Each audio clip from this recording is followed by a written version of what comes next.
আসসালামু আলাইকুম ওয়া রাহমাতুল্লাহি ওয়া বারাকাতুহু। সুপ্রিয় আলোর কথনের দর্শকবৃন্দ, আজকে আমরা আলোচনা করতে যাচ্ছি সত্য ঘটনা অবলম্বনে নির্মিত ঐতিহাসিক গল্প। গল্পটির নাম একটি নাকের মূল্য। সিরিয়া থেকে পরাজিত ও বিতাড়িত রোম সৈন্যরা তাদের তৎকালীন শক্ত ঘাঁটি মিশরের রাজধানী আলেকজান্দ্রিয়ায় গিয়ে অবস্থান নেয়। মুসলমানদের অগ্রাভিযান রুখে দেওয়ার জন্য তারা এখানে তাদের সকল শক্তি কেন্দ্রীভূত করে, কিন্তু অদম্য সাহসী মুসলিম সেনাপতি আমর ইবনুল আস এখানেও তাদের সম্মিলিত শক্তি গুঁড়িয়ে দেয় এবং অধিকৃত শহরের শাসনভার স্বহস্তে গ্রহণ করেন। তিনি সেখানকার খ্রিস্টান প্রজাদেরকে তাদের যাবতীয় ধর্মীয় কর্মকাণ্ড পালনে পূর্ণ স্বাধীনতা নিশ্চিত করেন। একদিন সকালে শহরের খ্রিস্টান অধ্যুষিত আবাসিক এলাকায় হইচই পড়ে গেল।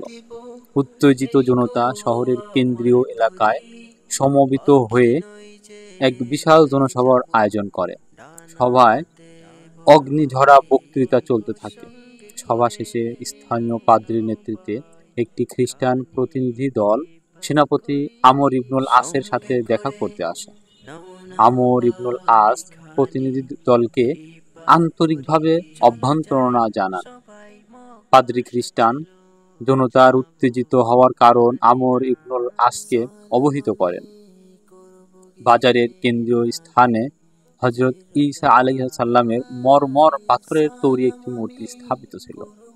খ্রিস্টানরা পরম ভক্তিতে উহা পূজা করত। গভীর রাতে কে যে ওই মূর্তির নাক ভেঙে দিয়ে গেছে, খ্রিস্টানরা স্বাভাবিকভাবেই এজন্য বিজয়ী মুসলিম সম্প্রদায়ের কোনো উগ্র ব্যক্তিকে দায়ী বলে সন্দেহ করছিল, যদিও এর কোনো চাক্ষুষ সাক্ষী ছিল না। আমর ধৈর্যের সাথে তাদের বক্তব্য শুনলেন এবং তিনিও নিজেও তাদের সন্দেহের প্রতি নিজে ঐক্যমত্য পোষণ করলেন।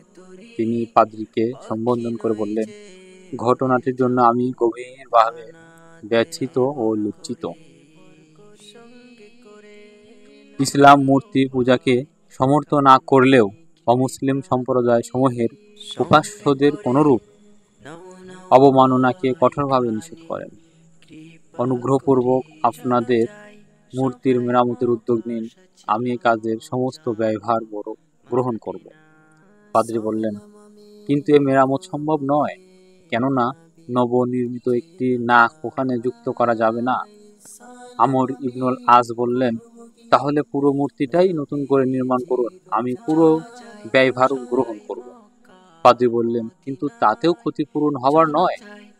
আপনি জানেন আমরা যিশুকে আল্লাহর পুত্র বলে বিশ্বাস করি, নাউজুবিল্লাহ।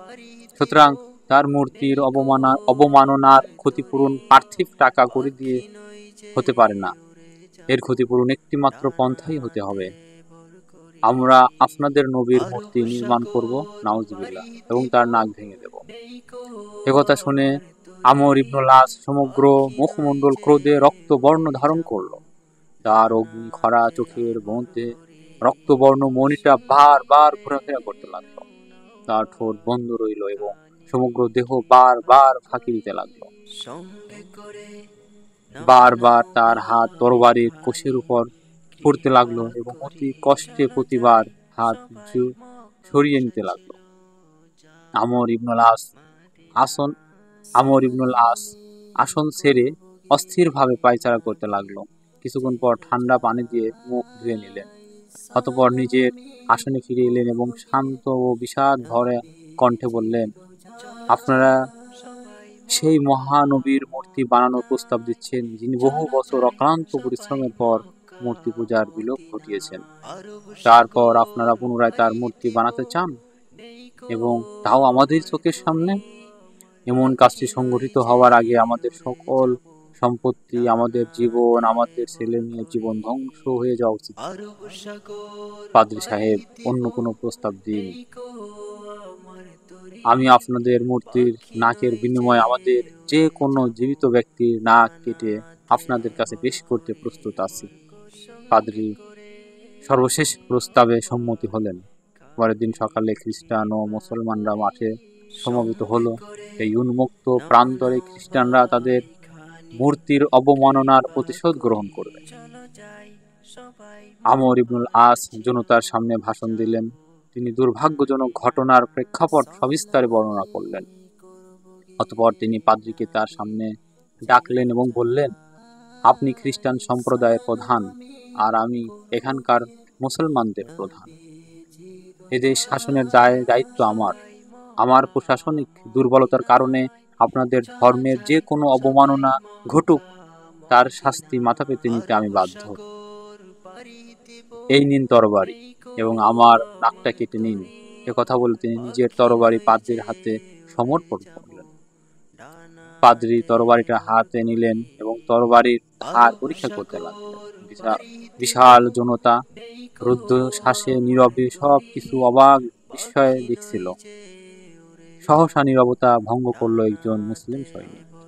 সে মঞ্চের দিকে ছুটতে আসতে লাগলো এবং চিৎকার করে বলতে লাগলো, থামুন থামুন পাদ্রী সাহেব, থামুন। এই নিন আপনার মূর্তির নাক এবং আমি এই ঘটনার আসামি। আমি মূর্তির নাক ভেঙেছিলাম, শাস্তি আমারই প্রাপ্য। আমাদের সেনাপতি নিরপরাধ। বলতে বলতে সৈনিকটি পাদ্রীর সামনে এসে নিজের নাক এগিয়ে দিল। হতবাক জনতা আবার নীরবে হয়ে সভয়ে তাকিয়ে রইল। পাদ্রী তরবারি দূরে ছুঁড়ে মারলেন, সেনাপতিকে ধন্যবাদ দিলেন এবং যে মহানবী সাল্লাল্লাহু আলাইহি ওয়াসাল্লামের আদর্শে এমন সৎ লোকেরা গড়ে উঠেছে তাকে অভিনন্দন জানিয়ে বললেন, মূর্তিটা ভাঙা ভালো কাজ হয়নি, এটা সত্য বটে, কিন্তু সে যদি একজন মানুষের চেহারা বিকৃতি করা হয় তবে সেটা হবে আরো বড় অপরাধ, অন্যায়। সুপ্রিয় দর্শক মণ্ডলী, এই মহান ঘটনা থেকে আমরা কিছু শিক্ষা পাই, যেটা হলো ইসলামে যে বিজয়ী অবস্থায় অমুসলমানদের অধিকার সংরক্ষণ করে, এ ঘটনা তার জ্বলন্ত প্রমাণ। ভারতবর্ষে 800 বছর এবং স্পেনে 800 বছর ইসলামী শাসন চালু ছিল, অথচ ইসলামী শাসনের পতনের পরও এই দুইটি দেশে অমুসলমানদের সংখ্যাগরিষ্ঠতা বহাল ছিল। এ থেকেও প্রমাণিত হয় যে মুসলিম শাসকরা অমুসলিমদের উপরে কখনো দমননীতি চালিয়ে নিজেদের শাসন পাকাপোক্ত করার কোনো চেষ্টা করেনি। করলে এত দীর্ঘকাল শাসনের পরেও